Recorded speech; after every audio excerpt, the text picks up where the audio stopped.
MP board class 11th वाले सभी students के लिए यहाँ पर त्रैमासिक परीक्षा पेपर सत्र 2026-27 के लिए भौतिक शास्त्र का पेपर मेरे द्वारा यहाँ पर बताया जा रहा है। सभी छात्र इस क्वेश्चन पेपर को पूरा ध्यान से देखेंगे। माय डियर फ्रेंड्स, ये जो क्वेश्चन पेपर बता रहा हूँ ये आपको परीक्षा में देखने को मिलेगा।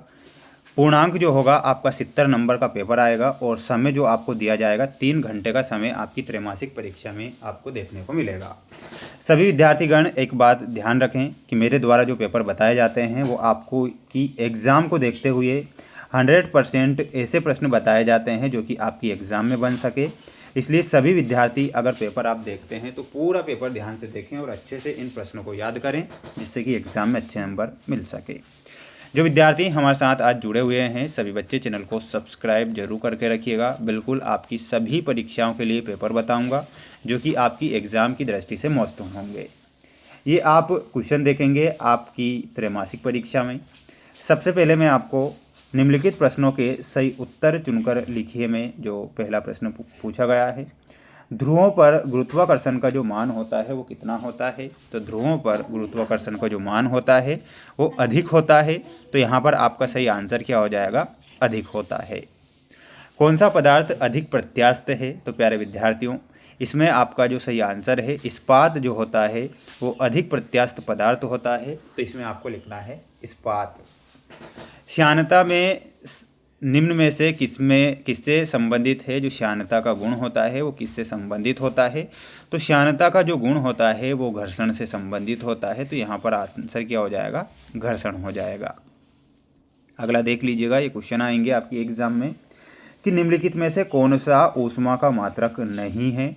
तो ऊष्मा का मात्रक कौन सा नहीं है? तो फोर्थ में आपको ध्यान रखना है अंश सेल्सियस ऊष्मा का मात्रक नहीं है। तो यहाँ पर आपको क्या लिखना है? अंश सेल्सियस। समतापीय प्रक्रम में नियत रहता है। तो समतापीय प्रक्रम में ताप जो होता है वो नियत रहता है। तो इसमें आप आंसर क्या हो जाएगा? ताप हो जाएगा।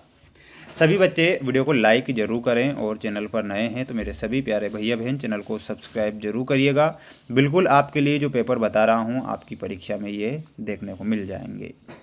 सरल आवर्त गति में स्थिर रहता है। तो सरल आवर्त गति में आवर्तकाल स्थिर रहता है। तो यहाँ पर आंसर क्या हो जाएगा? आवर्तकाल हो जाएगा। अगला क्वेश्चन दिया गया है जो कि आप यहाँ पर देख सकते हैं, ये रिक्त स्थान वाले क्वेश्चन हैं। प्रतिबल का मात्रक क्या होता है? तो प्रतिबल का जो मात्रक होता है वो क्या होगा? न्यूटन प्रति मीटर स्क्वायर। क्या होगा? न्यूटन प्रति मीटर स्क्वायर।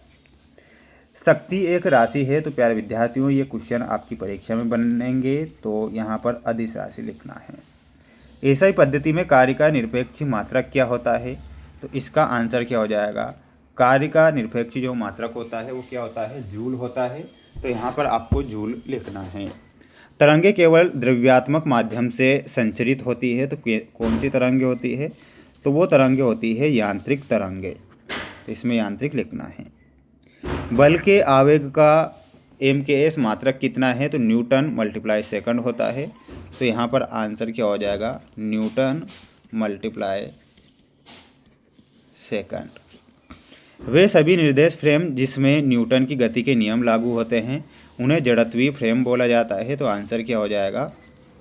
जड़त्वीय फ्रेम हो जाएगा।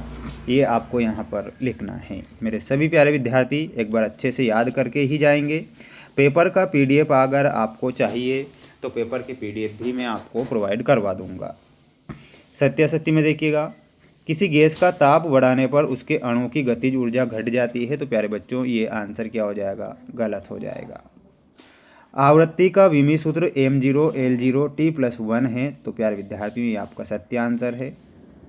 किसी चक्रीय प्रक्रम में गैस की आंतरिक ऊर्जा नियत रहती है। ये सत्य लिखना है। गुरुत्वाकर्षण नियतांक अदिश राशि है। तो ये भी सत्य होगा आपका, है ना। गुरुत्वाकर्षण जो है वो कैसी राशि है? वो अदिश राशि है। प्रत्येक ग्रह सूर्य के चारों ओर वृत्ताकार कक्षा में चक्कर लगाते हैं। तो प्यारे बच्चों ये आपका गलत हो जाएगा। ये आपको लिखना है। बढ़ेंगे हमारे अगले क्वेश्चन की ओर। ये आपका अगला क्वेश्चन रहेगा जो कि आप यहाँ पर जोड़ी में देख पा रहे हैं।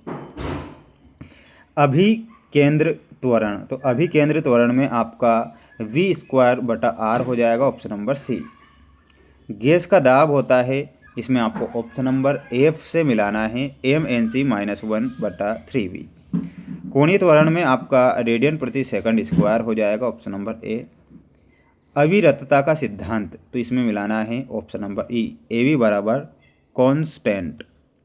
चंद्रमा की गति, तो ये चंद्रमा की गति आवर्ती गति होती है। गुरुत्वाकर्षण नियतांक में ऑप्शन नंबर बी, ये एक अदिश राशि है।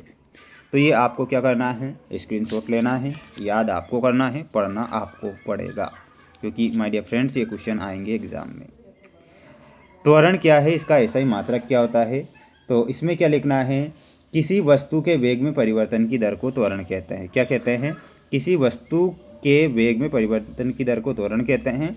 और इसका ऐसा ही मात्रक क्या होता है, ये ध्यान रखना है आपको, मीटर प्रति सेकंड स्क्वायर।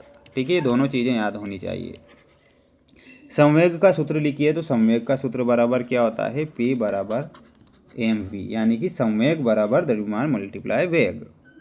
रॉकेट नौदन की कार्य विधि का सिद्धांत आधारित है, तो वो संवेग संरक्षण के सिद्धांत पर आधारित है। तो इसमें आंसर क्या होगा आपका, संवेग संरक्षण, ये आपको लिखना है। अगला देखिएगा, अगला क्वेश्चन है आपका कि घूर्णी गति का द्वितीय समीकरण लिखिए। तो घूर्णी गति का द्वितीय समीकरण क्या होता है, लिखना है ओमिका बराबर ओमिका 0 + 1/2 AT²। कोणीय संवेग तथा जड़त्व आघूर्ण में संबंध लिखिए। तो संबंध क्या हो जाएगा, कोणीय संवेग मल्टीप्लाई जड़त्व आघूर्ण, यानी कि कोणीय संवेग बराबर कोणीय वेग मल्टीप्लाई जड़त्व आघूर्ण, ये आपको लिखना है। और इसके बाद ये कुछ क्वेश्चन जो बच रहे हैं सभी छात्रों को, इनका वीडियो मैं अलग से बना दूंगा, है ना। जो बड़े क्वेश्चन हैं उनके लिए अलग से वीडियो बना दूंगा। तो बिल्कुल सभी बच्चे चैनल को सब्सक्राइब जरूर करके रखिएगा और अच्छे से तैयारी करिएगा, क्योंकि आपको पढ़ना है और अच्छे नंबर लाना है। जय हिंद।